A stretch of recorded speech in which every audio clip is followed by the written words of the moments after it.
كيف ما البول ممكن يكشف على حالتك الصحية وأمراضك، أيضا لون البراز أو الخروج ممكن أيضا يكشف لك على أمراض خطيرة ومختلفة، بعضها خطير وقاتل، فقط بمراقبة سهلة وبسيطة بالعين. كيف ذلك؟ تابعوا الفيديو حتى النهاية.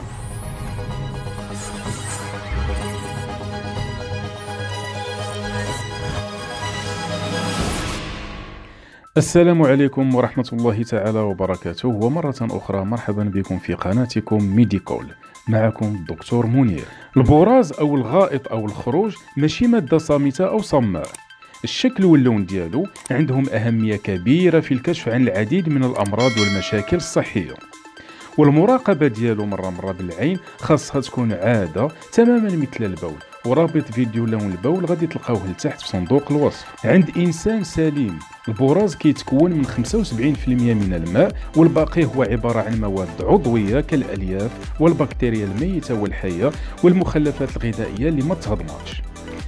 البراز عموما كيكون على شكل دي سوسيس مع لون بني شبه غامق. سبب هذا اللون هو مادة لاستيركوبيلين اللي كتكون في المرارة. العديد من العوامل كتأثر على لون البراز، أهمها التغذية، بعض الأدوية، تغيير نمط الحياة، بعض الأمراض بسبب الفيروسات والبكتيريا والطفيليات المعوية، ولكن أيضا هناك أمراض أخرى خطيرة وقاتلة. والآن غادي نشوفوا أهم الألوان اللي ممكن ياخذها الخروج ديالك والتفسير ديالها الطبي. لون البراز أحمر.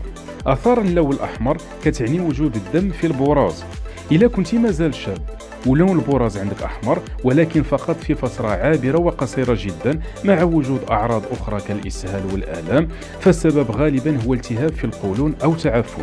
أما في وجود الدم فقط بدون أعراض مصاحبة، فالبواسير ولا فيسيور أنال هما أهم الأسباب. ولكن إلا كان العمر ديالك فوق 40 سنة، فوجود الدم في البراز هو عموما علامة خطيرة، خصوصا إلى طولت المدة. لهذا خاصك استشارة مستعجلة، لأن السبب ممكن يكون أن بوليب أو لا يوصل حتى لسرطان القولون. لون البراز أسود، هذا كيتسمى في الطب ميلينا، وهو عبارة عن دم تم هضمه. إذا السبب هو نزيف في الجزء العلوي من الأنبوب الهضمي.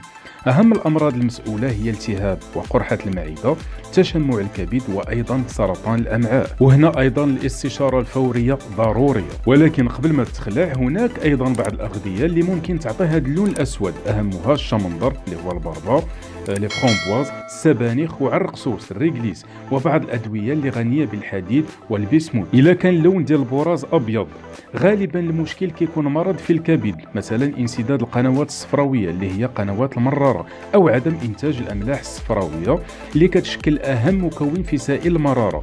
هنا أيضا خصك تستشير الطبيب ديالك دون تأخير. إلا كان اللون ديال البراز أصفر، المشكل غالبا كيكون في البنكريا وعدم الامتصاص الجيد للدهون. ايوا سير تشوف الطبيب ديالك بدون تأخير. اللون ديال البراز أخضر أو برتقالي أو شبه أزرق. الاستهلاك المفرط لبعض الأطعمة هو المسؤول عن هذه الألوان، أهمها الخضروات الخضراء، الشمندر، إضافة إلى اللحم. وهنا عموما ما كاينش الخطر إذا كانت المدة قصيرة وعابرة، ولكن أيضا الإسهال ممكن يكون سبب هذه الألوان، لأن سرعة خروج البراز ما خلاتش الوقت الكافي لتكسير العصارة الصفراوية اللي هي سائل المرارة، وهكذا بقات المواد الصفراوية الخضراء والزرقاء والبرتقالية ولونت لنا البراز بهذه الألوان. أما إلا كانت كمية من مادة لزجة بحال المخاط في البراز اللي كتسمى لاغليغ، فهذا كيدل عموما على تعفن أو التهاب في القولون، أو حتى دي بوليب ومشاكل أخرى اللي خاصها تشخص بعد الفحص الطبي.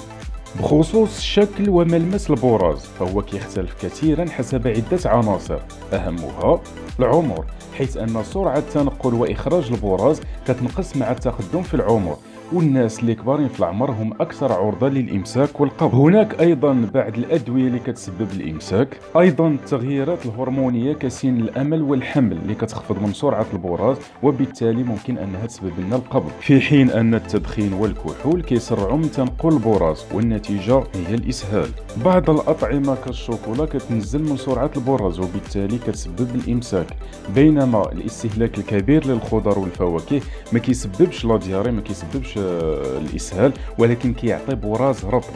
واخيرا واهم سبب اللي خاصك تنتبه له هو مشاكل الغده الدرقيه ديال لا تيرويد، لان الا طلعت هرمونات هذه الغده اللي هذا المرض اللي كيتسمى ليبرتيرويدي فهذا كيعطي الاسهال المزمن، والعكس الا الوظيفه ديالها نزلات واللي هي ليبوتيرويدي فالنتيجه هي الامساك المزمن. اذا في حاله الامساك او الاسهال المزمن زائد علامات اخرى خصنا ضروري اننا نكونوا دايرين في الدماغ ديالنا المشاكل ديال الغده الدرقيه. اذا كيف ما لاحظتوا لون وشكل البراز عندهم معلومات مهمه ومفيده جدا للحاله الصحيه والامراض ديالنا. وصلنا لنهايه الفيديو، الا عجبك ما تنساش تشترك ودير لايك والتعليق اللي تحط فيه الراي ديالك مع تفعيل الجرس باش يوصلك كل جديد.